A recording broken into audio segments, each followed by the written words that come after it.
자, 드디어 올 것이 왔습니다. 전 세계 투자자들의 눈과 귀가 쏠렸던 바로 그 이벤트, 엔비디아의 실적 발표가 드디어 막을 내렸는데요. 숫자는 그야말로 완벽했는데 어쩐지 시장 반응은 좀 미지근했죠. 오늘 이 발표가 우리에게 던지는 진짜 의미, 지금부터 하나하나 파헤쳐 보겠습니다. 사실 요즘 시장 분위기 썩 좋진 않았잖아요. 최근 나온 경제 지표들이 성장은 멈추는데 물가는 오르는 스태그플레이션 공포를 키우면서 다들 불안해했거든요. 그래서 시장은 엔비디아가 이 불안감을 한 방에 날려줄 구원투수가 되어주길 간절히, 정말 간절히 바랐습니다. 과연 엔비디아는 그 엄청난 기대에 부응했을까요? 결론부터 딱 말씀드릴게요. 엔비디아는 AI 칩에 대한 수요가 여전히 불타고 있다는 걸 아주 완벽한 숫자로 증명해냈습니다. 그런데 말이죠. 시장의 기대치, 어쩌면 탐욕은 그보다 한 단계 더 높은 곳에 있었던 것 같아요. 오늘 이야기의 핵심이 바로 이 지점입니다. 자, 그럼 일단 다른 건 다 제쳐두고 엔비디아가 받아든 따끈따끈한 성적표부터 한번 까보겠습니다. 시장의 기대가 어떻든 간에 객관적인 실적만 놓고 보면요. 이건 뭐 흠잡을 데가 없는 말 그대로 완벽한 A 학점짜리 성적표였습니다. 이번 분기 매출 한번 보세요. 무려 392억 달러입니다. 이게 얼마나 대단한 거냐면 월가의 똑똑한 전문가들이 예상했던 평균치, 즉 컨센서스가 375억 달러였거든요. 그걸 아주 가뿐하게 뛰어넘어버린 거죠. 이 엄청난 실적, 그럼 어디서 나왔을까요? 네, 역시나 데이터 센터 부문이었습니다. 무려 338억 달러의 매출을 올리면서 작년 같은 기간보다 200% 넘게 그야말로 폭발적인 성장을 보여줬습니다. 보시는 것처럼요. 이건 빅테크 기업들이 AI 인프라에 쏟아붓는 돈이 전혀 줄지 않았다는 아주 강력한 증거죠. 그리고 진짜 놀라운 건 이겁니다. 매출 총 이익률이 무려 75%. 이게 무슨 뜻이냐면 100원어치 팔면 75원이 남는다는 거거든요. 반도체 시장에서 거의 독점적인 힘, 즉 가격 결정력을 가지고 있지 않으면 절대 불가능한 정말 경이로운 수치입니다. 자, 이렇게 과거 실적은 정말 나무랄 데 없이 완벽했습니다. 하지만 우리 모두 알잖아요. 주식시장은 절대 뒤를 돌아보지 않는다는 거. 언제나 한 발 앞서서 기업의 미래 가치, 그리고 기대감을 먹고 자라죠.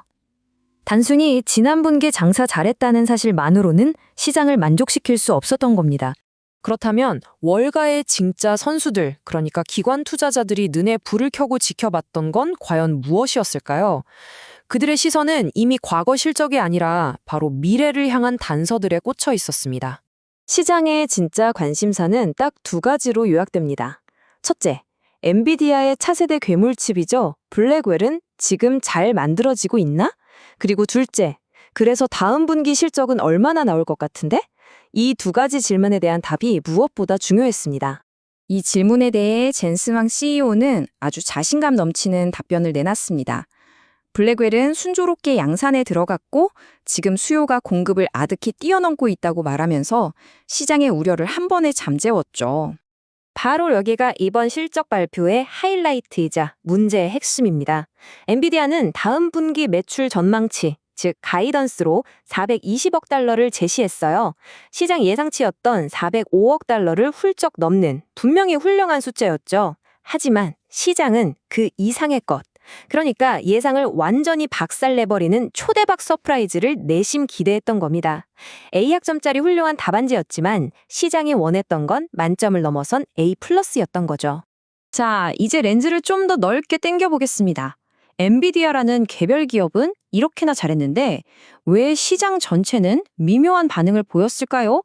그 배경에는 사실 거대한 경제 환경의 파도가 있었습니다.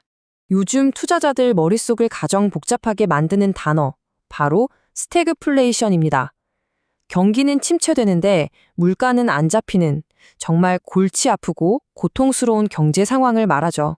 최근에 발표된 미국의 거시경제 지표들이 바로 이 걱정에 기름을 부었습니다. 4분기 GDP 성장률은 1.4%로 푹 꺼졌는데 근원 PCE 물가는 3.0%로 다시 슬금슬금 고개를 들었거든요. 이게 뭘 의미하냐? 결국 고금리 환경이 생각보다 더 오래 갈 수 있다는 강력한 신호입니다.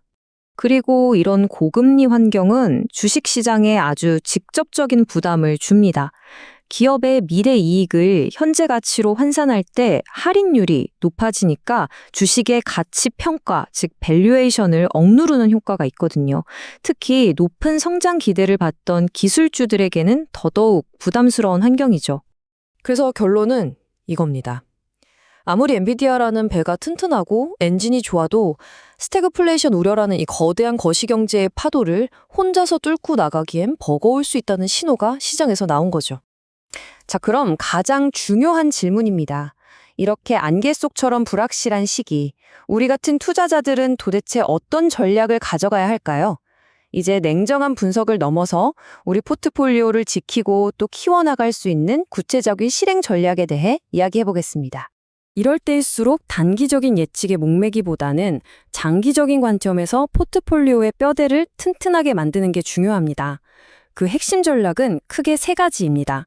첫째, 나의 핵심 자산을 굳건히 보유하고, 둘째, 감정이 아니라 정해진 시스템으로 투자하며, 마지막으로 시장의 충격을 흡수해줄 방어막을 단단히 구축하는 겁니다. 첫째, 핵심 자산은 뚝심 있게 지켜야 합니다. 시장이 좀 흔들린다고 해서 AI가 세상을 바꿀 거라는 거대한 흐름 자체가 변한 건 아니잖아요. 핵심 기술주나 나스닥, S&P 500 같은 시장 지수 ETF는 우리 포트폴리오의 성장을 이끌어갈 엔진이니까 굳건히 믿고 가야 합니다. 그리고 마지막으로 포트폴리오에 든든한 방어막을 쳐야 합니다. 예를 들어 꾸준히 배당을 주는 우량주나 배당성상 ETF 같은 자산들이죠. 이런 자산들은 변동성이 큰 시장에서 꾸준한 현금 흐름을 만들어줘서 우리가 버텨낼 힘을 주고요. 또 하락장에서는 좋은 자산을 추가로 살 수 있는 총알이 되어주기도 합니다. 둘째는 투자를 시스템화하는 겁니다. 매일 주가 보면서 스트레스 받지 말고 ISA나 연금저축 같은 절세 계좌를 활용해서 매달 꾸준히 기계적으로 사 모으는 거죠. 이게 흔들리는 시장에서 우리의 감정과 멘탈을 지켜주는 가장 강력하고 효과적인 무기가 될 겁니다. 많은 분들이 시장이 오르지도 내리지도 않고 옆으로만 가는 이런 횡보장을 지루해하고 힘들어하시는데요. 꼭 기억해야 할 사실이 있습니다. 바로 이런 때야말로 펀더멘탈이 아주 튼튼한 우량 자산을 헐값에 차곡차곡 모아갈 수 있는 최고의 기회가 된다는 겁니다. 자, 이제 선택은 여러분의 몫입니다. 지금 눈앞에 펼쳐진 이 시장의 불확실성을 여러분의 자산을 갉아먹는 위협으로 보시겠습니까? 아니면 장기적인 부를 쌓아 올릴 수 있는 일생일대의 기회로 만드시겠습니까? 그 답은 바로 여러분의 전략에 달려 있습니다.